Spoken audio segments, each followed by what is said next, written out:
I can't get a driver's license. I can't get a state ID. I can't go anywhere outside of New York. I can't see my extended family. I can't fly at all. I can't apply for federal aid or scholarship. So I can't get a job. I can't start a career. I can't vote. I have no say in this government. I can't totally relax. I have to be careful of what to say and what not to say. I can't even think about moving out of my parents' house. I can't have my parents by my side. I can't really sleep at night without being worried about immigration agents still breaking down my door. I don't feel like I have the same rights. I can't live under the sunlight. And I can't see the American dream.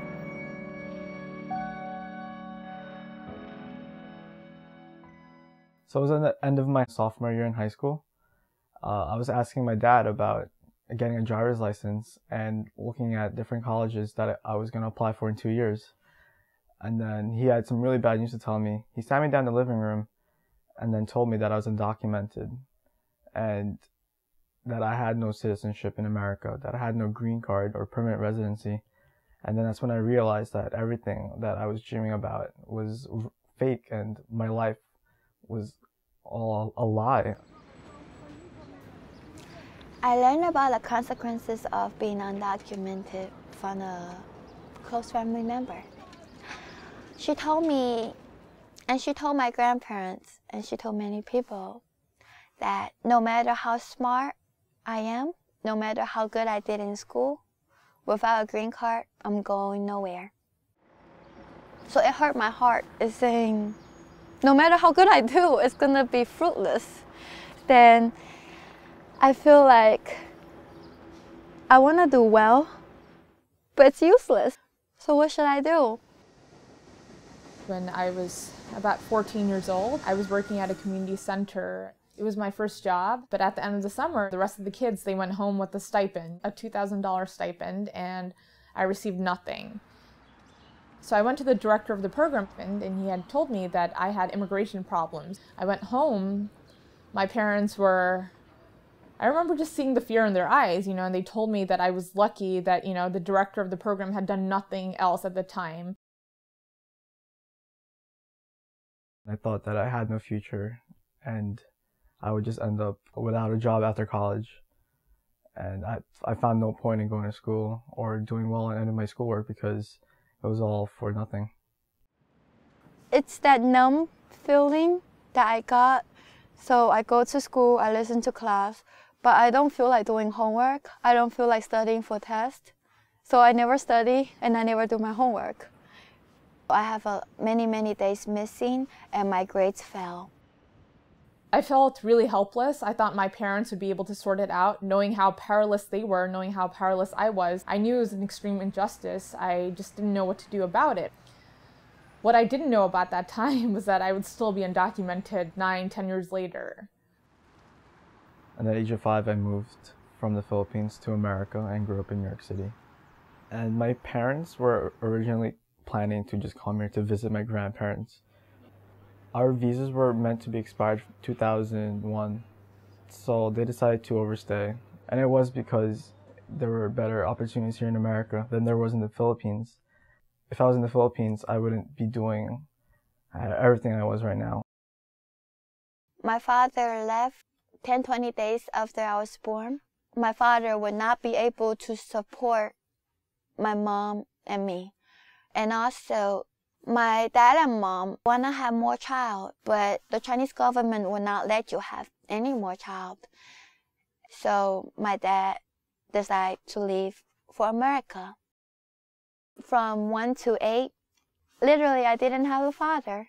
So my mom, she said, Ru, I'm going to take you to the U.S. to see Papa.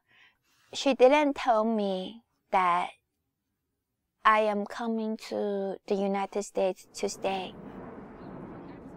My family and I came to the United States when I was 2 years old. My dad was involved with the political party in Bangladesh. He became violently targeted. We had the really bad misfortune of hiring an attorney who not only scammed us, but threatened to call immigration on us. My parents decided to be really quiet about this. Our visas had expired by this time, and we became undocumented this way.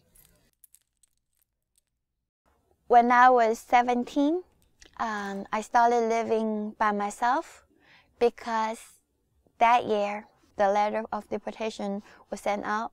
My dad and mom is working in Chinese restaurants out of state. I haven't seen my dad for about a year and 3 months. My sister lives with me. My younger brother is living with my grandparents in China. Our family is shattered apart.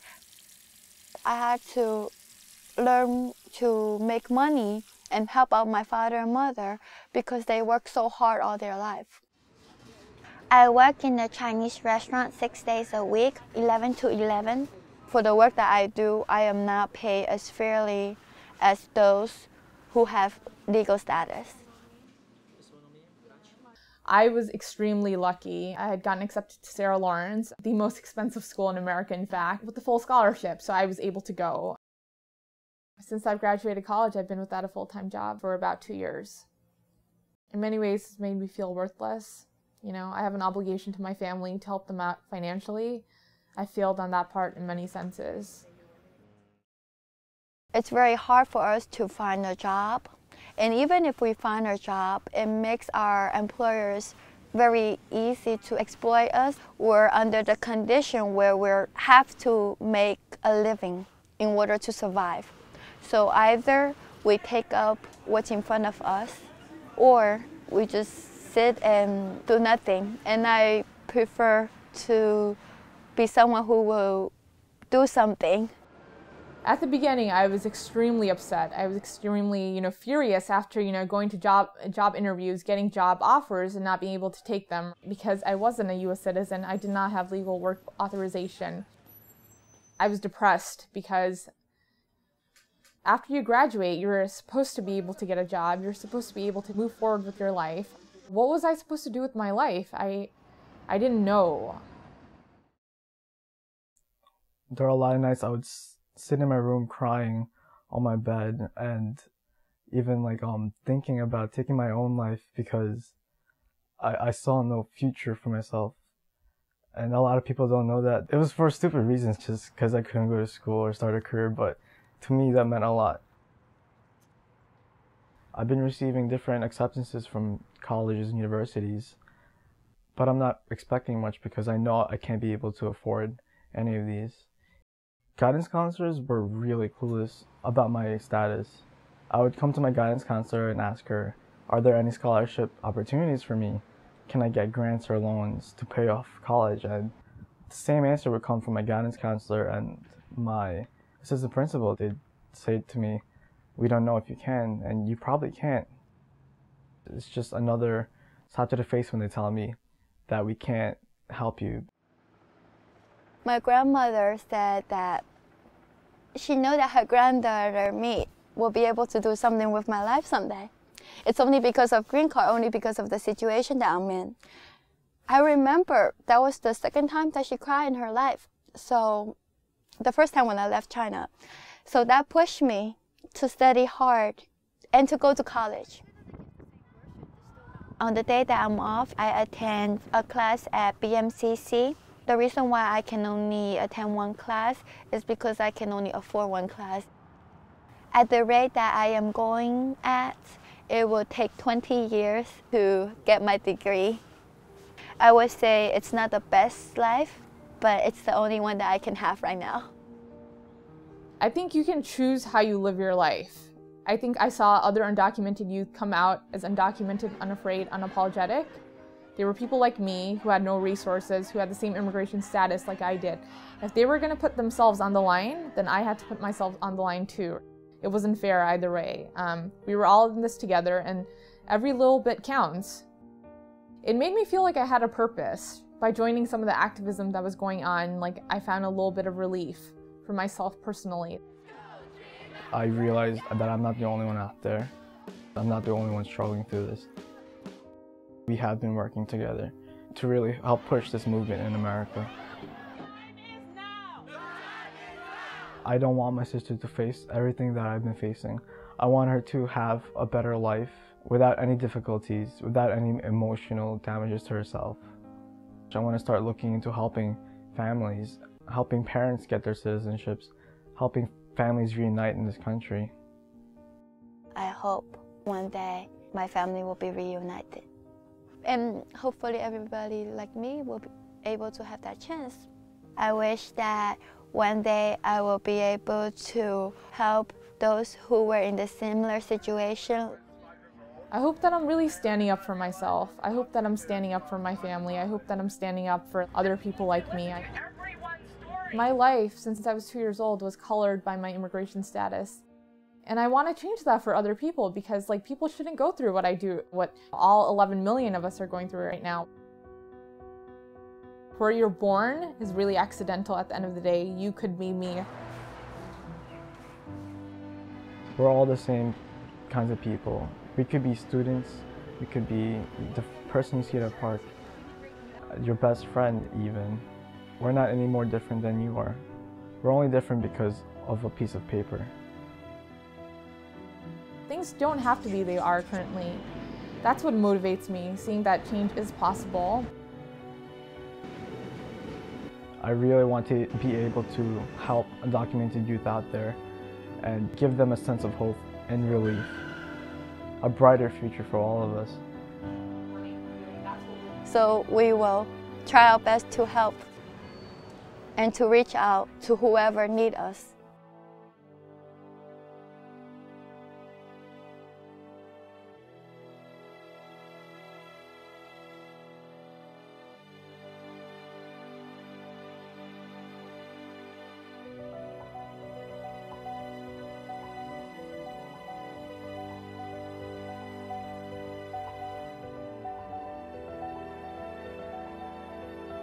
Many of us have many skills and talents, but we're suppressed and limited due to our status.